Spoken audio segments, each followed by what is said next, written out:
The Nintendo Switch 2 unboxing. And honestly, this doesn't even feel real.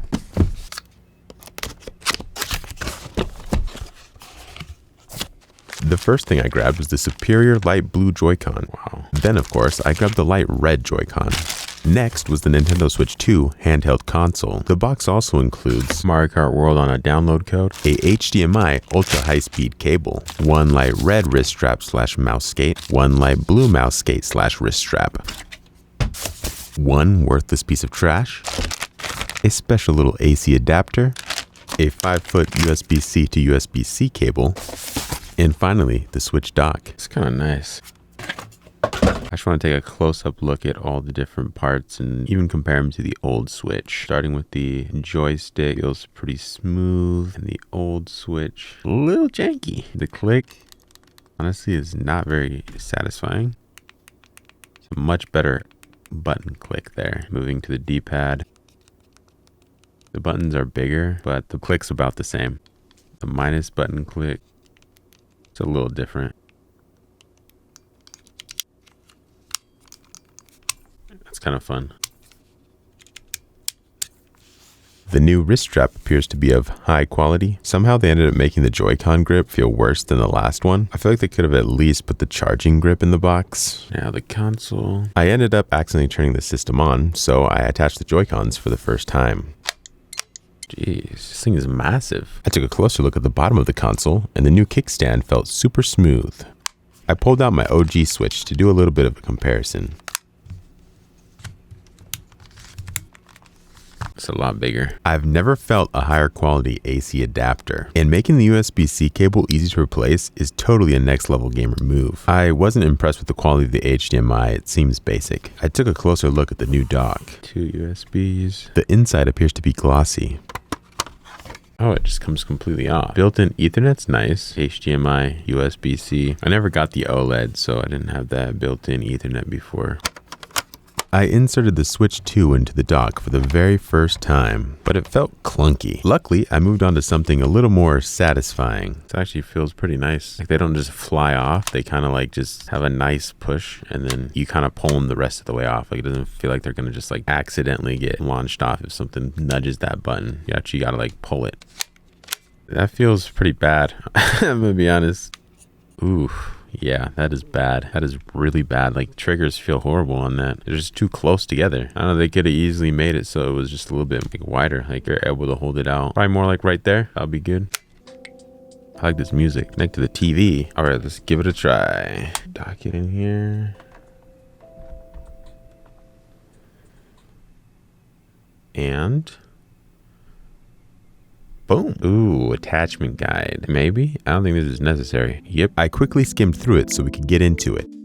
The system wanted an update, so I gave it to him. Hey, he asked for it. Don't look at me. After the update, it asked if I wanted to transfer my data. Since I wanted to compare the performance between the Switch and Switch 2 and wasn't sure if I would be able to easily access my games on the Switch after data transferring, I decided to hold off and hop onto my OG Switch. I'm on my Nintendo Switch 1, so we can try to test some games before we switch over to the Switch 2. I paid close attention to a couple key details. The reflections on Switch are pretty bad. I noticed the draw distance had little detail and big pop-in. Even Pokemon at 30 feet away looked like jagged blobs. After inspecting that fine grass, it's clear the Switch doesn't utilize anti-aliasing. I chose Pokemon Violet because after 10-hour shiny hunting streams, the low frame rate and blurry image quality would give me headaches, ultimately stopping me from playing the game.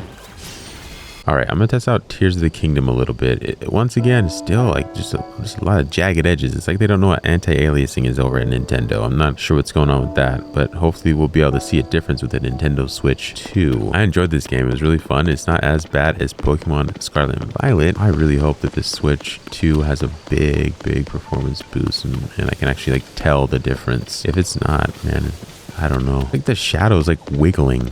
Am I the only one that's seeing that? Like, visually, this game looks better. Like, I think the way that they do the sunlight and the art style is nicer. Performance is very underwhelming. I'm going to transfer my data to the Switch 2, and then we'll try the games over there. Move them closer. They're right next to each other. Let's see if that's good enough. System transfer. Next. Yes, close that. Sorry. My bad. So we're going to transfer all the user data and they'll be deleted off of the Switch 1. Start, man, start. Give me the data.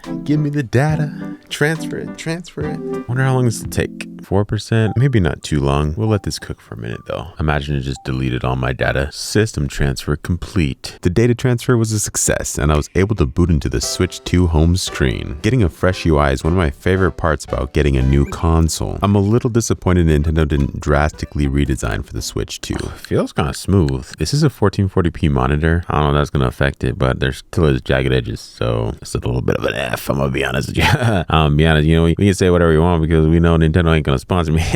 But we're gonna download these and give them a little bit of a try. Okay, there's no way you can download this if you have the expansion pack with online plus expansion, which I have it for free. But it says I can continue for $10. Okay, at least it tells you here again that you can get it for free.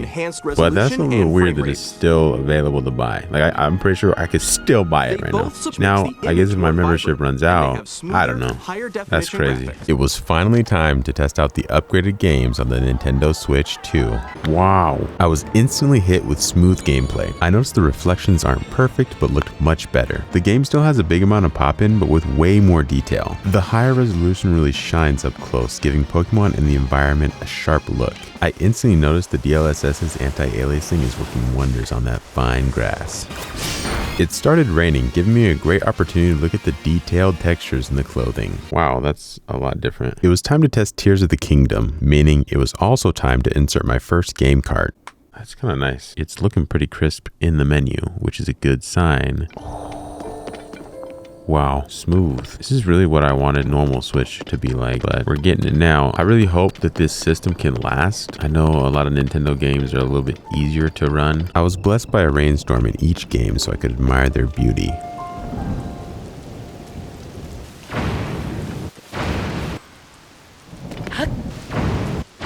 When the Switch 2 announcement trailer dropped, I completely missed that it would include mouse controls. When I found out about the new gimmick, I got excited. Part of the reason I didn't play Splatoon was because I stopped playing FPS games on controller. And although I was planning on testing it out, honestly, I forgot to test the mouse controls. I could easily go back and record the test, but me forgetting about it proves a point. Because unfortunately, at the moment, the new Switch 2 gimmick is forgettable. And I hope that changes soon because I see huge potential in the new feature. I would love to aim Link's bow with a mouse instead of the tiny Joy-Con sticks. Yeah, I don't know about these. There's no way. Joy-Con sticks are not great and the button placement's still a little bit weird for me. I gotta play on the Pro controller for sure. But for going, you're going on mobile, it is what it is. After checking out Tears of the Kingdom, I hopped into Mario Kart World for the first time. Try some Mario Kart. Mario Kart World! I really enjoyed the intro.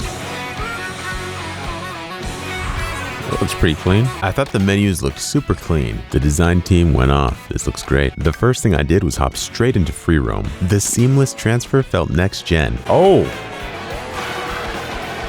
This looks incredible. Making the menu app a high quality top down camera angle wasn't something I expected from a Mario Kart game. I have no idea what I'm doing here, but Mr. Yoshi. Bro, that's crazy, what? Check out how Mario's eyes follow the camera. The animation team really put in that work. I wanted to see how a next-gen Nintendo game would look on the new screen. I swapped over to handheld mode, and it looks great. Dude, this is so good. Unfortunately, Mario Kart World doesn't have a campaign, but the open world tells me the Switch 2 will bring some truly amazing new worlds to explore. And with developers like FromSoft, I know I'll be getting some great games to experience on the new console. My big question is, will Switch 2's performance last? I remember playing Breath of the Wild and experiencing frame drops and jagged edges. I was hoping to see new games improve over time, but they just didn't get much better. I'll definitely be 100%ing some of the new Switch 2 exclusives with a twist, so we'll see how the performance holds up over time. I think that's enough testing. The last thing that I want to say is that the Switch 2